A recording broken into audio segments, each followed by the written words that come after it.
안녕하세요. 송모행 박사입니다. 자, 오늘도 만나서 반갑습니다. 자, 우리가 이번 시간에 공부할 것은요, 히브리어 알파벳 중에 달렛이라고 하는 알파벳입니다. 자, 그러면 달렛을 쓰는 것부터 한번 배워보겠습니다. 자, 달렛은 쓰는 것이 이렇게 씁니다. 이렇게 직각으로 내려주시는 겁니다. 기역처럼 옆으로 갔다가 밑으로 내려주시면 달렛입니다. 히브리어 알파벳 중에 달렛이고요. 자, 이것은 문이라고 하는 상형에서 왔습니다. 문. 이것이 네 번째 알파벳이기 때문에 숫자 값은 4로 쓰여지고 있다라고 보시면 됩니다. 그래서 달렛을 쓰실 때 옆으로 그쳤다가 기역처럼 밑으로 요 직각이 중요합니다. 왜 그러냐면 이걸 기억해 주셔야지 나중에 레이시라고 하는 단어가 있는데 레이시는 똑같지만 이렇게 둥그스름하게 쓰여집니다. 그래서 이것이 직각이라는 거, 문은 직각이라는 것을 기억해 주셔야만이 나중에 헷갈리지 않을 수가 있다라는 겁니다. 자, 그러면 문이기 때문에 조금 더 파생된 의미로는 통과라는 의미가 있겠죠. 우리가 문을 만드는 이유는 통과하기 위해서 만드는 것이죠. 뭔가 문이 있으면 그 안으로 왔다 갔다 하는 거잖아요. 원치 않는 사람들은 닫아버리는 거죠. 근데 원하는 사람들은 들어갈 수가 있겠죠. 그러면 이 문을 들어가려면 무엇이 있어야 됩니까? 열쇠가 있으면 들어갈 수가 있겠죠. 그래서 하나님도 저와 여러분들에게 천국의 열쇠를 주시는 거죠. 천국의 열쇠를 가지고 있는 사람들은 천국문을 통과하여 들어갈 수가 있겠죠. 그러나 이 열쇠가 없으면 들어갈 수가 없는 겁니다. 그래서 달렛, 이 문은 통과의 의미가 있다라고 생각하시면 되겠습니다. 그래서 성경에 문이라고 하는 단어가 델레트라고 하는 단어입니다.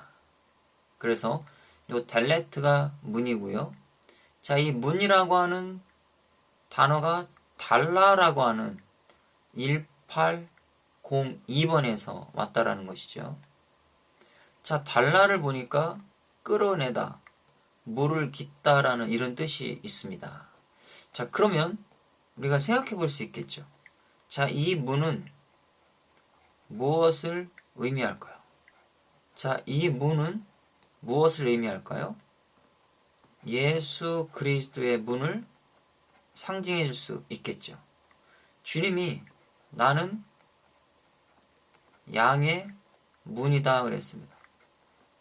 자, 그러면 이 문을 통과한 자들은 물을 길러내듯이 생수를 길러낼 수가 있다라는 겁니다. 저와 여러분, 예수 그리스도의 문을 통과하지 아니하면 구원의 역사가 없는 것이죠. 양의 문이 되시는 예수 그리스도를 통과하여 들어가니까 그곳에 생수를 끌어내어 마실 수가 있는 겁니다. 그러나 율법주의자들은 어떻게 합니까?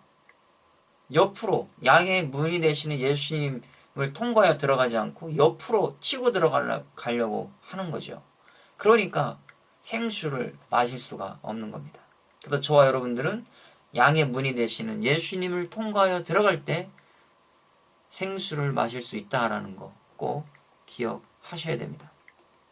자, 이사야 5장 17절에 말씀합니다. 그때에는 어린 양들이 자기 초장에 있는 것 같이 풀을 먹을 것이요 유리하는 자들이 부자의 버려진 밭에서 먹으리라 그랬습니다. 자, 어린 양들이 자기 초장에 있는 것 같이 풀을 뜯어 먹는다 그랬습니다. 자, 여기에 보면 이 초장이라고 하는 단어가 1699예요. 자, 1699를 보면 도베르라는 단어입니다. 달렛으로 시작하고 있습니다. 목장이라는 뜻이고요. 이 단어가 다바르라고 하는 1696에서 왔습니다. 자, 1696을 가보니까 다바르, 말하다, 또 뭐 선언하다, 명령하다, 말씀하다 이런 의미가 되는 겁니다. 자, 그러면 도베르는 어떤 의미일까요? 이게 목장이고 초장이었습니다. 이 단어가 다바르라고 하는 말씀하다라고 하는 단어에서 왔습니다.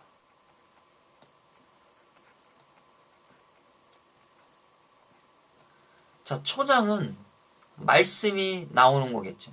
자, 양이 예수 그리스도의 문을 통과하여 들어가면 거기에 하나님의 말씀이 풍성히 있는 것이죠. 그 양들이 풀을 뜯어먹게 되는 겁니다. 그러면 어떻게 보면 이 초장은 이 시대의 교회를 상징해주고 있죠. 그럼 교회는 어떤 교회가 돼야 됩니까? 목장과 초장과 같은 교회가 될 때 예수 그리스도의 십자가 복음이 흘러 넘쳐야 되겠죠. 자, 십자가 복음이 흘러 넘치는 겁니다. 강단에서 항상 이 말씀이 흘러 내려온다면 성도님들은 푸른 초장에 그 풀을 뜯어먹으면서 영적으로 건강해질 수 있다는 것이죠. 이런 풀을 정말 그 영적인 갈증 없이 이 말씀을 먹을 수 있다면 어떻게 됩니까? 예수 그리스도의 문, 양의 문이 되시는 이 문을 통과하여 들어와야 된다는 것을 말씀해주고 있습니다. 자, 에스겔 7장 15절에 말씀합니다. 밖에는 칼이 있고 안에는 전염병과 기근이 있어서 밭에 있는 자는 칼에 죽을 것이요 성읍에 있는 자는 기근과 전염병에 망할 것이며 그랬습니다. 자, 여기에서 기근과 칼에 망하고요. 또 전염병에 망한대요. 전염병이라는 단어가 1698번입니다. 데베르라고 하는 단어를 쓰고 있어요. 역병, 패스트. 그런데 다바르라고 하는 단어에서 왔다라는 겁니다. 다바르 기억나시죠? 우리가 도베르라고 하는 초장도 다바르라고 하는 말씀하다라는 단어에서 왔습니다. 그런데 데베르라고 하는 역병입니다. 역병이라고 하는 단어도 다바르라고 하는 말씀하다라는 단어에서 왔다라는 거예요. 그러면 이 히브리어 데베르는 어떤 교회입니까? 거짓 교회를 상징해주고 있죠. 거짓 교회에도 말씀이 없는 건 아니에요. 말씀이 흘러나오고는 있어요. 그런데 거짓된 비복음이 흘러나오니까 성도들이 영적으로 다 죽는 겁니다. 병 걸려 죽는 거죠. 역병에 걸려 죽게 되는 겁니다. 그러면 우리의 교회가 데베르, 율법적인 교회가 된다면 성도님들은 다 죽는 거죠. 그래서 우리는 비진리가 아닌 참 진리를 전하는 도베르 같은 이 초장교회가 될 때 성도들의 영혼이 살아날 수가 있다라는 것입니다. 달렛은 예수 그리스도의 문을 통과하여 들어와야 된다라는 것이죠. 그래서 다비드라고 하는 단어가 있습니다. 자, 다비드라고 하는 단어는 다윗을 이야기해 줍니다. 다윗의 이름이 다비드예요. 이 다비드는요, 가장 사랑하는 자라는 뜻이 있습니다.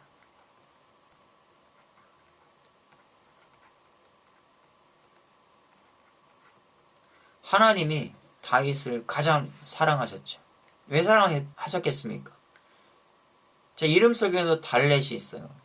예수 그리스도, 다윗은 예수 그리스도의 그림자죠. 예표이죠. 그리스도의 삶을 살아갔기 때문에 하나님이 가장 사랑하시는 거죠. 그러면 하나님이 저와 여러분들을 사랑하실 때가 언제입니까?